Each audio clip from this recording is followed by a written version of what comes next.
scale is really matters, terutama di aviation industry yang seperti Garuda, Citylink dan berbagai pelaku airline bisnis yang lain. Nah, ini yang akan menjadi satu pilar utamanya dulu. Dari strategi yang 10 tahun atau strategic plan yang ke depan itu akan diturunkan lagi menjadi strategi-strategi yang sampai 5 tahunan. Oke. Dan itu biasanya dimasukkan dalam konteks 5 years business.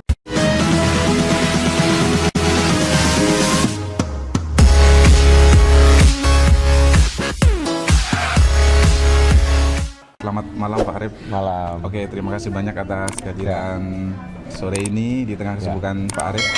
Nah, para pemirsa ataupun penonton channel saya, bahwa sebelumnya saya akan memperkenalkan tamu yang istimewa ini, seorang tokoh di dunia dirgantara, lebih dari 29 tahun di dunia dirgantara. Siapa beliau? Beliau adalah Bapak Arif Wibowo. Nah, sedikit CV beliau ataupun kesibukan beliau sebelumnya adalah, yang pertama, dia pernah menjabat sebagai CEO Citylink tahun 2012 sampai 2014, kemudian CEO Garuda Indonesia 2014 sampai 2017, dan berlanjut menjadi CEO Airfast Indonesia 2017 sampai saat ini. Selain di dunia profesional, beliau juga sangat aktif di dunia marketing, yaitu menjadi Chairman Indonesian Marketing Association (IMA) dari tahun 2015 sampai 2017. Dan kalau ditulis lagi masih banyak jabatan beliau, tapi sementara kita batasi itu saja. Dan dalam kesempatan yang baik ini kita akan diskusi informal di tengah kesibukan beliau yang akan menunggu kereta dari Gambir ataupun naik di Gambir. Jadi ini informal saja Pak Arif. Makasih. Bahwa kita akan mencoba diskusi terkait dengan integrated planning ataupun sales operation planning di berdasarkan pengalaman Pak. Iya. Jadi kebetulan kita akan mencoba menjadikan diskusi ini menjadi leader insight di buku Sales and Operation Planning in Action, stories dari para leader, dan berbagai industri akan kita put di dalam buku itu sebagai legacy para top leaders. Dan saat ini kita berterima kasih ke Pak Arif karena di industri dirgantara pasti integrated planning ini sangat penting, bahkan lebih penting dibandingkan dengan industri-industri yang lain, karena komitmen rental fleet pesawat itu bisa 10 tahun ke depan. Tentunya forecast dan demand forecast itu sangat-sangatlah penting karena impact cost yang sangat luar biasa. Nah, mungkin dalam kesempatan ini boleh sharing, boleh di company yang sekarang ataupun di Garuda dulu Pak, atau Citylink, bahwa pendapat Bapak terkait dengan integrated planning atau sales operation planning di dalam perusahaan itu sejauh apa pentingnya Pak? Iya, jadi kalau ngomongin industri dirgantara atau aviation itu, yang pertama ciri utamanya kan capital intensive sama labor intensive. Jadi capital intensive itu sudah pasti dia membutuhkan perencanaan yang benar-benar terintegrasi, kemudian visioner ke depan. Karena kalau sesuatu yang hanya dipikirkan secara short term di dalam aviation business itu nggak mungkin, karena seseorang yang masuk ke dalam dunia aviation pasti akan berpikir minimal 10 tahun ke depan, itu minimal. Itu minimal, karena di dalam aviation itu biasanya memang diawali dengan strategi makro overview-nya dulu ya, business insight untuk di aviation ke depan itu kayak apa. Nah, itu akan ditranslate menjadi satu strategi korporasi, di mana dari aspek-aspek komersial di aviation, kemudian makro bisnisnya atau makro situasinya kayak apa, kemudian diformulasikan menjadi satu strategi kayak strategic planning ke depan. Basicnya sebenarnya strategic planning di aviation itu mostly didorong oleh fleet plan. Jadi perencanaan armada ke depan. Jadi kalau orang sudah ngomongin perencanaan armada ke depan itu udah sangat holistik, itu komplit sekali, bahwasanya sudah memikirkan dari aspek komersial, memikirkan dari aspek capital, memikirkan dari aspek resources yang akan men-tackle itu, kemudian size of business-nya mau dicapai yang seberapa besar gitu untuk mendapatkan kekuatan competitive advantage-nya, karena scale is really matters, terutama di aviation industry yang seperti Garuda, Citylink dan berbagai pelaku airline bisnis yang lain. Nah, ini yang akan menjadi satu pilar utamanya dulu. Dari strategi yang 10 tahun atau strategic plan yang ke depan itu akan diturunkan lagi menjadi strategi-strategi yang sampai 5 tahunan. Dan itu biasanya dimasukkan dalam konteks 5 years business plan, plus 20 tahun yang lalu gitu. Jadi bukan karena baru setahun mikir terus jadi besar, enggak. Begitu juga halnya Garuda, Singapore Airlines, Emirates gitu kan.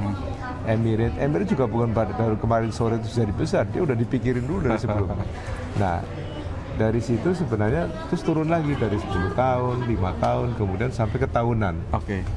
Nah, dalam konteks tahunan itu akan lebih ke micro ya.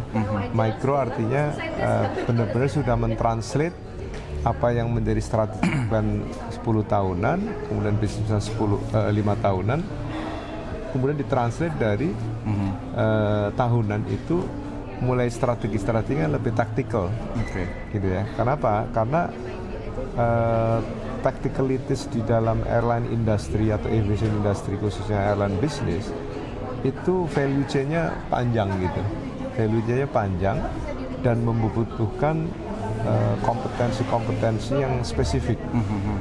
Jadi kalau kita bilang butuh pesawat 10 tahun depan gitu ya, contoh aja 10, kalau rasio 10 pesawat, satu per pesawat itu bisa 1:4 set kru misalkan. Itu untuk LCC ya, 4 set kru pilot, 4 set pilot, artinya satu pesawat 8. 8 kali 10, baru kita mau ngomong 10 pesawat udah 80 butuhnya pilot. Berarti harus mempersiapkan timnya itu dah.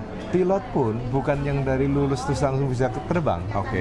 Ada lagi regulasi-regulasi safety yang sangat rigid dan sangat banyak, yang itu yang harus dipersiapkan dari jauh-jauh hari. Nggak bisa kita langsung instan gitu dapat pilot. Karena apa? Pilot itu kan ada yang kiri, ada yang kanan, ada yang captain, ada yang co-pilot. Captain minimal kalau di Airbus itu ada yang 5.000 jam terbang.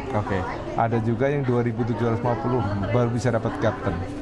Nah, kalau utilisasi pilot sehari let's say setahun cuma 1.000 ya. Minimal 3 tahun itu baru dapat captain. Nah, itu baru pilot. Nah, belum lagi pramugari, misalnya stewardess. Itu kalau wide body itu satu set kru bisa 15 orang. Jadi kalau 10 itu 150. Jadi itu baru perencanaan jumlah, belum lagi skill. Kemudian itu baru yang di operations, di engineering sama juga. Nah, jadi memang itu baru awal tuh. Itu baru cerita awal pembukaan bagaimana a huge number of planning yang memang harus disiapkan dengan baik, matang dan presisi. Karena di acara tahunannya itu harus membreakdown sampai rute mana, jam terbang berapa, slot mana. Itu belum ada faktor koreksi pada saat kita sudah merencanakan slot. Ternyata slot masih harus deal dengan airport. Airportnya sebanyak yang kita punya destinasi. Jadi kalau kita punya 10 kota, minimal 20 slot yang didapatkan. Itu untuk satu rute. Kalau sehari ada 15 penerbangan, ya 10 kali 15, 150 slot. Itu baru yang, jadi ini very big numbers atau perencanaan yang benar-benar matang dan butuh maturity. Butuh maturity. Makanya biasanya pemain-pemain baru untuk airline baru yang masuk itu biasanya dia tetap mengambil untuk meng-establish itu preparationnya lama. Kedua, pasti dia meng-hijack yang sudah expert. Iya, karena kalau nggak meng-hijack nggak bisa dia. Jadi maturity bisa di shortcut dengan seperti itu. Tapi proses itu kan yang harus menjadi basic dari istilahnya Mas Marto itu integrated, mulai dari sales sampai ke operation planning gitu. Kalau sales itu udah di tactical di tahunannya sebenarnya. Tapi kan strategi branding, strategi marketing ke depan itu nggak bisa cuma sebulan, 2 bulan, setahun, 2 tahun. Kita mau menuju kemana? Istilahnya kayak pilihan bisnis modelnya aja harus ditetapkan dulu, mau full service atau LCC gitu. Kemudian destinasinya mau apa? Belum lagi jenis layanannya kan, layanannya dan sebagainya. Jadi itu yang harus di-manage dengan baik sehingga itu akan menjadi perusahaan yang kokoh ke depan. Berarti kalau kebetulan saya dari manufacturing yang kadang untuk sekedar demand forecast itu set hanya 3 bulan ke depan. Kalau ini benar-benar berapa tahun ke depan, bahkan dari preparation aja bisa biasanya bisa berapa tahun, Pak? Tadi menyiapkan kru, kemudian dari sisi pilot, dari sisi jadi komposisi yang paling sebenarnya banyak sekali skill yang sangat-sangat kan tadi saya bilang value chain-nya panjang ya. Jadi sebenarnya yang paling inti kan ada pilot sama cabin crew. Ya kan, pilot, cabin crew sama engineer atau operation dan technical. Di dalam operations itu ada yang tadi yang flight operations sama ground operations. Nah, kalau flight operation tadi komponennya regulasinya sangat banyak. Yang ground operation juga regulasinya sangat banyak. Yang technical juga sangat banyak gitu. Jadi pada saat kita menyiapkan resources untuk ke depan itu sama, engineer nggak bisa lulusan mau insinyur atau mau lulusan Curug nggak bisa langsung pegang. Satu, ketiga-tiganya tadi ya, mulai dari air crew, cockpit crew, cabin crew sama engineer has to have license dan di-authorize dan dites.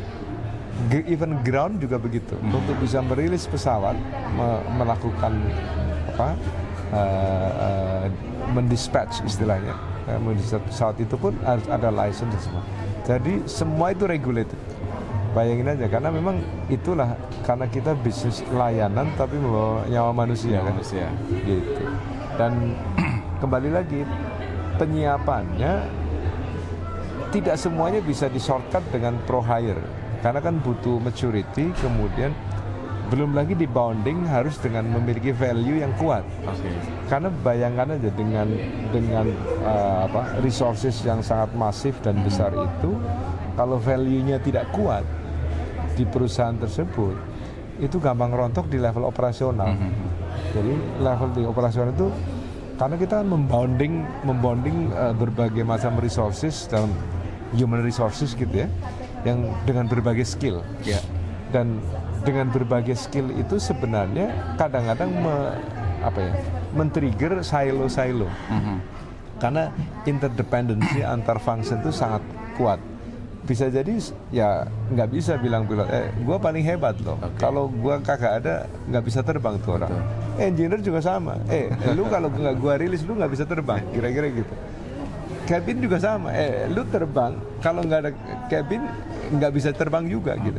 Ground juga begitu. Orang yang biasa kayak marshalling segala itu juga penentu. Nah, untuk tadi meng-cut silo mindset itu how, Pak? Dalam operational gitu. Enggak, pertama value of service ya. Kalau menurut saya memang kekuatan dari aviation business karena spektrum ininya kan dia sebenarnya bisnis, as a service business gitu. Jadi memang adalah bisnis layanan. Jadi kalau salah satu yang harus kita lakukan adalah pertama corporate value-nya kan. Corporate value itu akan menjadi satu semacam religion gitu ya. Kalau saya tanda quote unquote religion yang menyatukan berbagai belief. Jadi setiap orang punya belief, setiap orang punya background yang harus disatukan menjadi satu napas, satu ritme, sehingga from the top to front itu cascading ya, secara cascading itu benar-benar satu irama gitu. Jadi kalau Anda bayangkan seorang orkestra gitu. Jadi orkestra dia adalah benar-benar mengajak, mengayunkan satu permainan musik yang sangat enak didengar. Sama aja. Makanya waktu saya di Garuda sempat kita buat iklan itu kan dengan thousand hands, hand in hands untuk, karena itu adalah mendeliver service yang hasil kerja dari ribuan orang. Itu pertama. Kekuatannya itu pertama ya. Kedua adalah measurement, performance measurement itu menjadi sangat penting. Jadi waktu kita mulai dari start fleet plan 10 tahunan, kemudian business plan 5 tahun sampai ke tahunan atau annual, itu adalah kita memiliki namanya rencana pokok produksi, production plan. Jadi di dalam rencana pokok produksi sudah sangat detail, timingnya ada. Jadi nggak bisa merencanakan airline itu, ya udah nanti kita tunggu aja nanti dapat, enggak. Jadi even sampai timing menit aja sudah dihitung. Karena nanti akan ketemu. Jadi agregat planningnya, agregat planning itu yang menyatukan seluruh resources yang ada, termasuk even single minute juga dihitung kan. Karena itu nanti kan ketemu itu production kita itu per tahun berapa jam, ya kan? Karena jam itu akan dihitung lagi, jamnya pilot berapa, jamnya cabin crew berapa, detail, ya? Iya, jamnya engineer berapa. Kan kita ada namanya fatigue management juga. Ya betul. Jangan, fatigue itu udah bagian. Jadi kalau saya ceritakan itu semalam nggak habis. Kalau itu semua ukuran atau parameter-parameter itu harus benar-benar tertulis gitu, terdeteksi. Jadi all the things stop with numbers. Nggak ada, oh ya udah nanti, enggak. Jadi semua ada angkanya. Dari satu biji pesawat sampai ke ratusan pesawat itu benar-benar sudah menjadi angka gitu. Jadi bahasanya dengan numbers. Nah, numbers itu akan di-breakdown masing-masing. Jadi key performance indicator untuk jadi setelah menyatukan tadi ya values, kemudian parameter-parameter performance. Jadi ukurannya kan ada 3 kira-kira. Jadi yang pertama adalah operational excellence. Jadi karena dengan operational excellence itu perusahaan bisa memproduce atau menghasilkan satu performa yang bisa dijual, ya kan? Nah, operational excellence, parameter dan measurementnya banyak banget. Yang jelas ujungnya apa? Operational excellence adalah on time performance, ya kan? On time performance itu udah ujung, karena dari sekian ribu proses yang dikerjakan oleh aviation business, penumpang cuma membayar tiket, selamat sampai tujuan di waktu yang tepat, dengan suasana yang nyaman, kan gitu. Ujungnya cuma itu doang. Ujungnya itu. Nah, itu namanya kita namakan itu operational excellence. Nah, kalau operational udah bisa, jadi masuk ke commercial excellence. Karena commercial excellence itulah yang sebenarnya how we can deliver, ya kan, to the customer. Karena kalau semua operational excellence baru kita bisa memproduce. Nah, sebenarnya antara commercial excellence dan operational excellence itu sangat dekat sekali juga. Karena apa? Pada saat kita mendeliver, karena airline is service business. Satu, itu perishable kan. Jadi kalau kita mendeliver service di airline kan termasuk karakter yang perishable. Jadi udah nggak bisa diulang. Kalau waktu sudah terbuang, kita udah nggak bisa deliver ke customer lagi. Kalau dia delay, nggak ada. Jadi kalau dia sudah sampai Surabaya jam 7 pagi, waktu dia terlambat, artinya apa? Udah nggak bisa diulang lagi, itu udah defect itu produk. Jadi everybody involved di dalam prosesnya itu. Terus commercial excellence mendeliver seberapa pricing atau values yang dia harus bayar.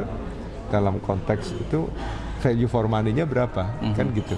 Nah, disitulah terjadi titik equilibrium yang tepat yang diperceive atau yang dirasakan oleh customer. Kalau kemasan antara operational sama commercial itu sangat bagus dan di-accept bahwa itu menjadi produk yang reputable, gitu kan, itu akan membangun kekuatan tersendiri bahwa perusahaan ini memiliki brand yang kuat, reputation yang dijamin gitu ya. Kemudian itu akan menghasilkan ke yang ketiga, financially excellence. Jadi operational excellence, commercial excellence, and financial excellence. Jadi sebenarnya yang di manage 3 itu. Nah dari situ sebenarnya yang menjadikan bagaimana mengintegrasikan the whole strategy dan art, how to manage it, how to lead. Nah karena perusahaan ini membutuhkan satu proses bisnis yang begitu panjang value chain-nya dan begitu lebar ininya yang dia kelola gitu ya. Itu membutuhkan very strong leadership di aviation business. Jadi nggak bisa aja hanya orang yang jago operasional aja juga nggak bisa. Nggak bisa hanya yang ya udah taruh orang finance aja, nggak bisa juga. Jadi memang harus di blended. Mostly beberapa airline besar itu terbangun itu dari very strong leadership yang kuat. Plus tidak bisa hanya 1-2 tahun dia mengelola. Dia butuh waktu yang cukup ya untuk benar-benar menata pilar-pilar yang ada. Si SQ Singapore Airlines dulu siapa Dr. Cheong Chong Kong dia yang pertama membuild menjadi ya kan Singapore Girl gitu kan. Dia punya branding quote Singapore Girl waktu itu kan. Itu nggak 1-2 tahun dia. Minimal 10 tahun dia membangun itu menjadi sesuatu yang besar dan kuat gitu. Emirates juga sama CEO-nya. Jadi kalau membangun airline itu dengan ya coba-coba trial and error, too costly gitu, too costly. Biayanya terlalu mahal, biaya sosial sama biaya yang benar-benar dalam konteks financial impact-nya gitu terlalu mahal gitu. Nah, tadi menarik Bapak sebutkan bahwa penumpang tahunya output dari airline adalah service yang dirasakan on time, aman, nyaman gitu ya. Nah, tantangannya adalah how to deliver itu kan departemennya banyak nih yang terkait tadi Pak. Antara strategik dari top leader biar mereka tuh sinergi semua bahwa kita sepakat dengan ini sekian penumpang, sekian kru, kemudian sekian flight. Nah, itu membreakdown ketataran teknisnya seperti apa? Mungkin bisa kita teman-teman bisa belajar nanti. Jadi kalau apa yang dirasakan oleh customer, jadi contoh konteksnya Garuda aja lah yang lebih real ya. Jadi kita di situ ada 28 touch point. Artinya 28 touch point itu menjadi referensi pertama how we can deliver reputable product kepada customer. Nah, dari 28 touch point itu di breakdown satu persatu karena itu saling interdependensi dengan unit-unit lain. Jadi salah satu cara, jadi kan gini, jadi kalau di corporate strategy ini kan ada KPI corporate. Jadi key performance indicator corporate itu kan kita menggunakan memang ini sih balance scorecard. Sebenarnya menyatukannya pertama dari balance scorecard kan, karena dengan dari situ ketahuan tujuan yang will be improve shareholder values termasuk yang goals yang utamanya apa. Goalsnya sebenarnya disimplifikasi sih. Jadi kalau Garuda waktu itu dan Citylink dan beberapa airline saya kira hampir mirip juga. Pertama itu on time ditaruh di atas. Kedua profit. Profit malah kedua. Iya.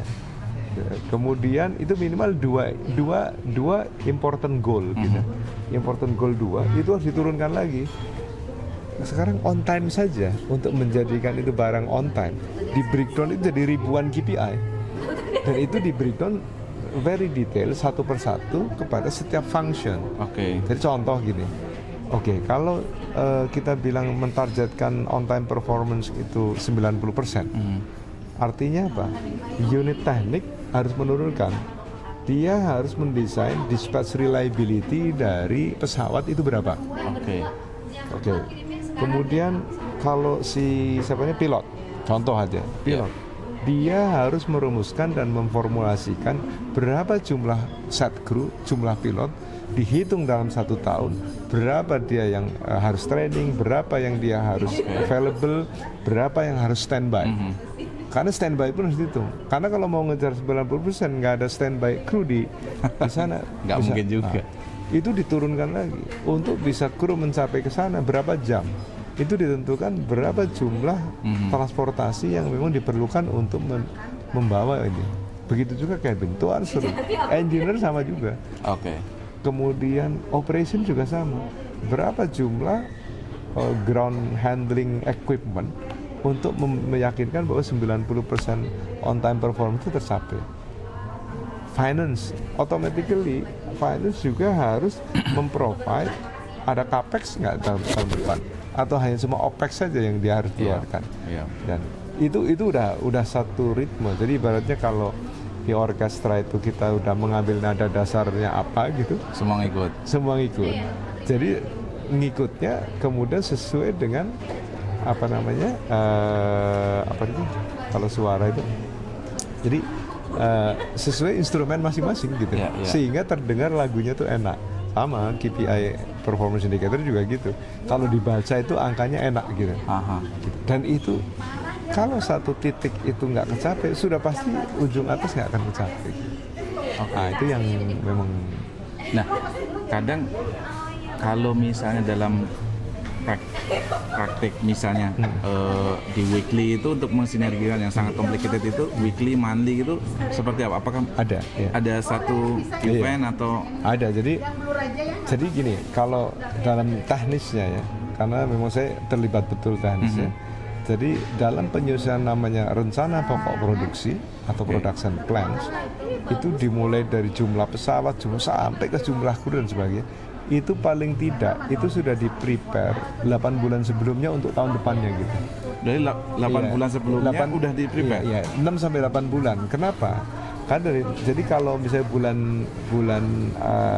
kan kita harus declare sebenarnya budget atau rencana pokok produksi itu di bulan September udah harus kelar atau Oktober lah. Ya, Oktober harus kelar. Sehingga kalau ditarik 6 bulan atau 8 bulan sebelumnya, berarti sekitar bulan-bulan April itu sudah mendesain rencana pokok produksi. Terutama untuk udah kalau freight di atas 200, apalagi bayangin aja kalau Delta Airline itu di atas 1.000 pesawat itu gimana? Jadi itu nggak bisa, dan itu harus dipersiapkan dari awal. Masing-masing unit akan membreakdown ya untuk menjadi KPI atau target di proses budgeting di masing-masing. Dari situ baru nanti masuk ke namanya rapat anggaran. Itu kan rapat anggaran pun kan per unit kan pertamanya. Per unit, kemudian habis per divisi ke direktorat, kemudian di satu ini. Dan itu setelah menjadi satu production plan yang udah pas final, baru masuk dalam budget di tahun itu, tahun depannya. Nah, dan itu pun dikontrol dengan quarterly review. Bahkan kalau di sales itu kita setiap week itu memonitor. Waktu itu sebelum ada dashboard, kita masih sangat-sangat konvensional lah. Okay. Sekarang semua sudah well connected gitu, jadi anytime we can see it. On time ya? Iya. Real time juga? Iya, real time. Karena kalau nggak real time nggak bisa di manage dengan baik.